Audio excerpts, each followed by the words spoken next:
मेरा प्रश्न आपसे यह है कि कई बार हम देखते हैं कि सोशल मीडिया हो, कई बार आपके पीछे भी पड़ते हैं, मतलब एक अलग ब्लड हंटिंग वहाँ होती है। क्या एक ऐसी परिस्थिति बन सकती है जिसमें हर तरह की विचारधारा का सम्मान हो? मैं मानती हूँ कि कई लोग सोशल मीडिया पर सिर्फ इसलिए अब आते हैं क्योंकि उनको ब्लड हंटिंग किसी की करनी होती है। मतलब हम कहते हैं कि सड़क पे लिंचिंग ना हो, लेकिन सोशल मीडिया पर एक अलग किस्म की लिंचिंग होती है लोगों की, और सिर्फ उनकी विचारधारा की वजह से। बीच का रास्ता क्या हो सकता है एक शायर की नज़र से? सबसे पहली बात तो मैं अपनी नई नस्लों से एक बात कहूंगा, सोशल मीडिया आपकी बात पहुंचाने का एक जरिया भर है, बहस का प्लेटफॉर्म नहीं है। वहां बहस मत करिए।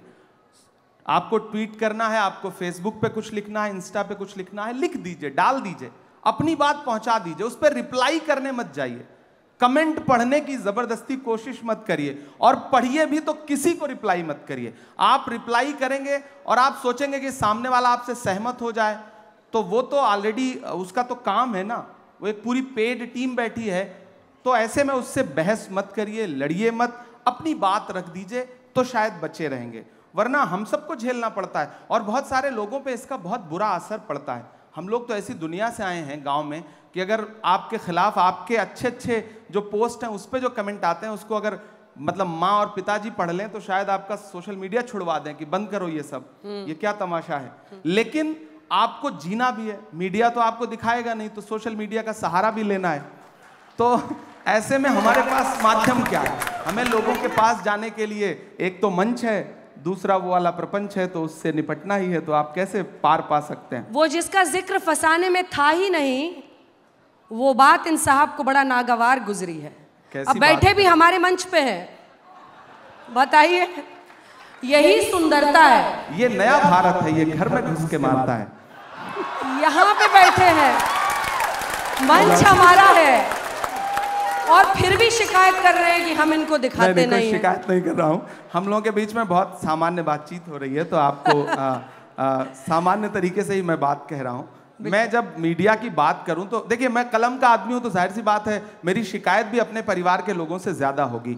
साहित्यकार हमारी भी तो शिकायत है, आजाद रहते हैं, देते अपनी कलम को, क्या धार थी। अब ऐसा लगता है आप स्वतंत्र पत्रकारिता चलिए शुरू करिए। बिल्कुल वही कर रहे हैं हम लोग, वही कर रहे हैं, और इसीलिए आप भी मजबूर होते हैं इस मंच पर आने के लिए। देखिए, आप भी मजबूर होते हैं क्योंकि आज तक जैसा मंच है नहीं। इमरान प्रतापगढ़ी जी, आप भी जानते हैं आज तक जैसा मंच है नहीं। मैं महाराष्ट्र गई, शरद पवार से लेकर नाना पटोले ने मुझे इंटरव्यू दिया। क्यों दिया? क्योंकि उनको पता है कि हमारी क्रेडिबिलिटी और सर्वश्रेष्ठता पूरी दुनिया में धमक रखती है, और वो किसी एक व्यक्ति के बोलने से ना तो ऊपर चढ़ती है ना गिरती है। कुछ चीजें स्थायी होती हैं। तभी आप भी आए हैं, आपके कुछ प्रशंसक आगे की कतारों में बैठे हैं, वो भी इसीलिए आए हैं क्योंकि उनको पता है कि यहाँ पर से जो हम वीडियो एडिट कर करके डालेंगे वो वायरल होगा। अंजना जी देखिए, तुम्हारी बज़्म के बाहर भी एक दुनिया है, मेरे हुजूर बड़ा जुर्म है ये बेखबरी। आज तक बहुत अच्छा संस्थान है, मैं किसी एक संस्थान को क्रिटिसाइज नहीं कर रहा हूँ, तो बाकियों का भड़ास यहाँ मत निकालिए। हम यहाँ अगर आए हैं ना, तो आपने हमें बुलाया है, हम तब आए हैं। बिल्कुल हमारे मेहमान हैं आप। हमने कितने सांचों में ढल के आए हैं, कितने सांचों में ढल के आए हैं, ख्वाब की तरह पल के आए हैं। तुम सिफारिश से जहां पहुंचे हो, हम वहां खुद ही चल के आए हैं। तो हमें तो बुलाया गया, हमें तो बुलाया गया है। और मैं आने और बुलाने के इस बहस में नहीं पड़ना चाहता, लेकिन मैं एक बात ये कहना चाहता हूं कि नेता देखिए, मैं बात पूरी कर लूं उसके बाद, देखिए मैं आपको पूरा मौका दूंगा, मैं आपकी बात का जवाब भी दूंगा। देखिए मैं आपके लिए ना, सुनिए, नहीं मैं आपकी कविता बाद में सुनूंगा। वृक्ष नहीं जिसको नदियों ने सींचा है, बंजर माटी में पलकर मैंने मृत्यु से जीवन खींचा है। वाह, याद रखिएगा। तो कविता पूरी हो गई। अब मैं बात जो कह रहा था कि यहाँ बुलाने और आने का सवाल नहीं है। नेता और मीडिया दोनों एक दूसरे के पूरक हैं। आप हैं तो हम हैं, हम हैं तो आप हैं। बिना हमारे आपका भी वजूद नहीं है और बिना आपके हमारा भी वजूद नहीं है। हम दोनों एक दूसरे की जरूरत हैं, तो हम दोनों एक दूसरे को उसी रूप में कबूल करें, हम आपस में लड़े नहीं। तो हमें बुलाया गया तब हम आए। फिलहाल बिल्कुल आपकी कविता बहुत अच्छी थी, सिर आंखों पर आपकी कविता बहुत अच्छी थी, लेकिन नो डाउट आज तक बहुत शानदार कर रहा है और ये कल तक बहुत शानदार करता रहेगा, मुझे पूरा विश्वास है।